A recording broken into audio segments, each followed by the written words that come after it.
दिसंबर 1915, Mesopotamia, आज का Iraq. दरियाए दजला के किनारे एक छोटा सा कस्बा है कुतुल अम्मारा। जनरल चार्ल्स टाउनशिंड अपने खेमे में बैठा है। सामने नक्शा है, चारों तरफ 8000 फौजी हैं, बरतानवी, हिंदुस्तानी, सब उसके मातहत। बाहर सर्दी है, दजला का पानी सियाह और सुस्त है और चारों तरफ उस्मानी फौज है। टाउनशिंड को यकीन है कि इमदाद आएगी। लंदन ने वादा किया है, वो इंतजार करेगा। 147 दिन बाद वो और उसके 13,000 फौजी हथियार डाल देंगे। ये बरतानवी सल्तनत की तारीख की सबसे बड़ी फौजी शिकस्त थी, दूसरी जंग अजीम से पहले तक। ये कहानी एक मुहासरे की नहीं है, ये कहानी एक सल्तनत के हुरूर की है। एक ऐसी सल्तनत जिसने सोचा कि वो हार नहीं सकती, और एक ऐसी फौज की जिसने साबित किया कि वो सकती है। पहले पसे मंजर, नवंबर 1914, बरतानिया ने उस्मानी सल्तनत के खिलाफ जंग का ऐलान किया। अगले ही दिन, सिर्फ अगले दिन, बरतानवी और हिंदुस्तानी फौजें मेसोपोटामिया में उतर गईं। मकसद क्या था?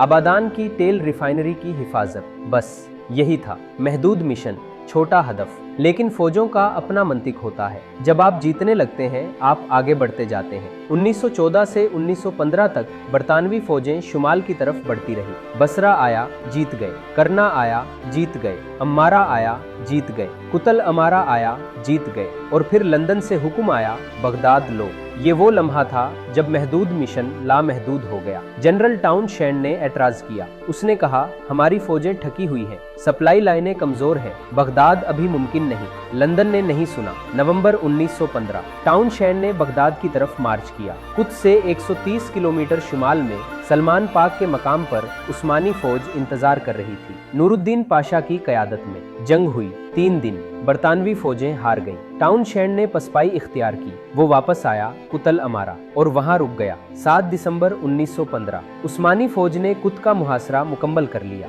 शहर के चारों तरफ खंदके, तोपे, फौजें। दिजला पर कोई रास्ता नहीं, जमीन पर कोई रास्ता नहीं, आसमान से सिर्फ चंद छोटे जहाज जो कभी कभी राशन गिरा सकते थे। आप सबको खुफिया रिपोर्ट में खुशामदीद। ये वो जगह है जहां हम तारीख की वो कहानियां सुनाते हैं जो निसाब में नहीं आती, लेकिन जो समझनी जरूरी है, जो हुई है और जो आज भी सोचने पर मजबूर करती हैं। अगर आपने अभी तक सब्सक्राइब नहीं किया, अभी करें, घंटी दबाएं, क्योंकि अगली कहानी इससे भी ज्यादा हैरानकुन है। और अब वापस कुत की तरफ। टाउनशेंड ने हिसाब लगाया। उसके पास 2 महीने का राशन था। 2 महीने में इमदाद आ जाएगी। लंदन ने वादा किया था, लेकिन लंदन का वादा और दिजला के किनारे की हकीकत 2 अलग चीजें थी। अंदर क्या था? 8000 फौजी, बरतानवी, हिंदुस्तानी, मुसलमान, हिंदू, सिख, ईसाई, सब एक साथ। और कुत के मकामी शहरी जो मुहासरे में फंस गए थे। पहले हफ्ते गुजरे, राशन ठीक था, फौजी खंदके खोदते रहे, पहरा देते रहे, इंतजार करते रहे। उस्मानियों ने दिसंबर में 3 बार हमला किया, तीनों बार नाकाम रहे।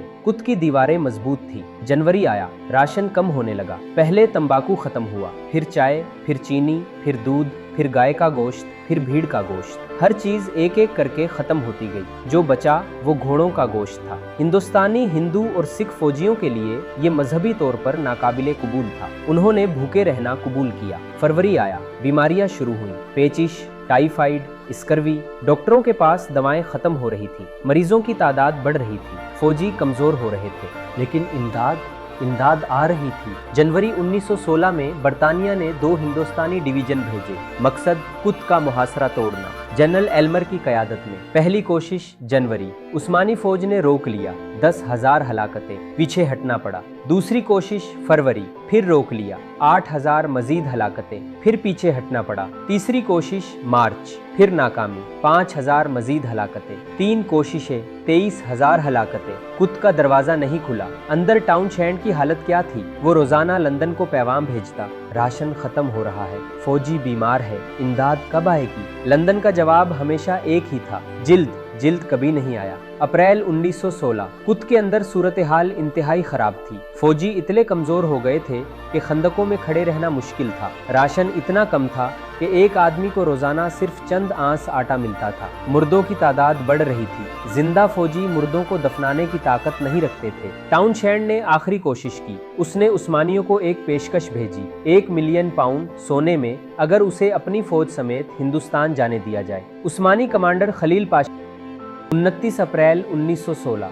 टाउनशेंड ने अपने तोप खाने को तबाह किया, गोला बारूद दरिया में फेंका और सफेद झंडा बुलंद किया। 13,000 फौजी, 13 जनरल, 481 अफसर, सब ने हथियार डाले। ये बरतानवी सल्तनत की तारीख की सबसे बड़ी फौजी शिकस्त थी, गीली पुली से भी बड़ी। दूसरी जंग अजीम में सिंगापुर के सुकूत से पहले तक कोई इससे बड़ी शिकस्त नहीं थी। फिर क्या हुआ? कैदी फौजियों को पैदल मार्च कराया गया, सहरा में, धूप में, भूख में, इनातुलिया की तरफ, तुर्की के अंदर, सैकड़ों किलोमीटर। हजारों फौजी रास्ते में मर गए, बीमारी से, भूख से, थकावट से। बरतानवी कैदियों में से तकरीबन 70% ने कैद में जान दी। हिंदुस्तानी फौजियों की शरह अमवात इससे भी ज्यादा थी। टाउनशेंड का क्या हुआ? वो कैदी बना, लेकिन उसे एक अलग किस्मत मिली। उसे कुस्तनतनिया, आज के इस्तांबुल में, एक आरामदेह घर में रखा गया। नौकर थे, खाना अच्छा था, आज़ादी थी महदूद, जबकि उसके फौजी सहरा में मर रहे थे। ये तफावुत अफसर और सिपाही के दरमियान बरतानवी फौज के अंदर एक गहरा जख्म बन गया। उस्मानियों के लिए कुत क्या था? गीली पुली के बाद उनकी दूसरी सबसे बड़ी फतह, एक ऐसी सल्तनत की जीत जिसे पूरी दुनिया मरीज आदमी कहती थी। नूरुद्दीन पाशा हीरो बन गया। जर्मन कमांडर फील्ड मार्शल फान डेर गोल्ड्स, जो मुहासरे के दौरान मौजूद था, वो कुत की फतह से चंद दिन पहले ही मर गया, टाइफिस से। उसे ये दिन देखना नसीब न हुआ। लंदन में क्या हुआ? हंगामा, पार्लियामेंट में सवालात, कमीशन बना, तहकीकात हुई, जिम्मेदारियां तय हुई, लेकिन कोई फौजी जनरल सजा नहीं पाया। सिर्फ कुछ सियासी सरबराहान ने इस्तीफे दिए। और कुत का असर? बरतानिया को डर हो गया। गीली पुली और कुत, दो बड़ी शिकस्तें पूरी मुस्लिम दुनिया देख रही थी। बरतानवी हिंदुस्तान में मुसलमानों पर क्या असर होगा? क्या अरब दुनिया में बगावत होगी? इस खौफ ने एक बड़ा फैसला करवाया। जून 1916 में कुत के सिर्फ 2 महीने बाद अरब बगावत शुरू हुई। शरीफ मक्का हुसैन बिन अली ने उस्मानियों के खिलाफ इल्म बगावत बुलंद किया। बरतानिया ने माली मदद दी, हथियार दिए, वादे किए। ये वही वादे थे जो बाद में फलस्तीन के मसले की बुनियाद बने। लेकिन वो एक और कहानी है। 10 महीने बाद मार्च 1917 में बरतानवी फौजों ने बगदाद फतह कर लिया। कुत भी वापस आया, लेकिन वो 13,000 फौजी, 147 दिन, 13,000 कैदी, 23,000 हलाकतें इमदादी फौज में, और एक सल्तनत का वो वादा, इमदाद जल्द आएगी, जो कभी पूरा नहीं हुआ। तारीख में कुतुल अमारा इतना गुमनाम क्यों है? क्योंकि शिकस्तें याद नहीं रखी जाती। फातेह अपनी कहानी लिखते हैं। मगरिब ने अपनी किताबों में गीली पुली लिखा, एक अलमिये के तौर पर। कुत को खामोशी से, निसाब से बाहर रखा। लेकिन तुर्की में गीली पुली के साथ कुत भी फख्र की अलामत है उन लोगों के लिए जो याद रखते हैं। और बरे सगीर में वो हिंदुस्तानी फौजी, मुसलमान, हिंदू, सिख, जो बरतानवी सल्तनत के लिए लड़े, जो कुत में कैदी बने, जो सहरा में मरे, उनके नाम कहीं नहीं लिखे। कोई यादगार नहीं, कोई तख्ती नहीं। 147 दिन का मुहासरा और फिर खामोशी, ऐसी खामोशी जो आज भी है।